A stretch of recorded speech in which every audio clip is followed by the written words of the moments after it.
ஹன்சிகாவின் அண்ணி முஸ்கான் நான்சி தன் கணவர், மாமியார் மற்றும் ஹன்சிகா மீது காவல் நிலையத்தில் புகார் அளித்திருக்கின்றார். நடிகை ஹன்சிகாவின் அண்ணன் பிரசாத் மோத்வானிக்கும் டிவி நடிகையான முஸ்கான் நான்சிக்கும் கடந்த 2020ஆம் ஆண்டு திருமணம் நடந்தது.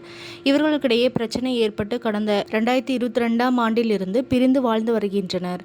இந்த நிலையில் கணவர் பிரசாத், மாமியார் மோனா மோத்வானி, நாத்தனார் ஹன்சிகா மீது மும்பை போலீசில் புகார் கொடுத்திருக்கிறார் முஸ்கான் நான்சி. ஹன்சிகாவும் அவரின் அம்மா மோனாவும் தலையிட்டுக் கொண்டே இருந்ததால் தனக்கும் கணவர் பிரசாந்துக்கும் இடையே பிரச்சனை ஏற்பட்டு அது தீர்க்க முடியாத அளவுக்கு போய்விட்டதாக தன் புகாரில் குறிப்பிட்டிருக்கின்றார். கணவர் பிரசாந்த் தன்னை கொடுமைப்படுத்தியதாக கூறியிருக்கின்றார் முஸ்கான். கணவரின் கொடுமையால் தனக்கு பெல் பால்சி என்னும் குறைபாடு, அதாவது முகத்தின் ஒரு பகுதி செயல் இழந்து விட்டதாகவும் தெரிவித்துள்ளார். ஹன்சிகா, மோனா, பிரசாத் ஆகியோர் தன்னிடமிருந்து பணம் மற்றும் விலையுயர்ந்த பரிசு பொருட்கள் கேட்டதாகவும், சொத்து விஷயத்தில் மோசம் செய்ததாகவும் புகார் தெரிவித்திருக்கின்றார். இதுகுறித்து முஸ்கானிடம் தொடர்பு கொண்டு கேட்டபோது, என் கணவர் மற்றும் அவரின் குடும்பத்தார் மீது புகார் கொடுத்திருப்பது உண்மைதான்.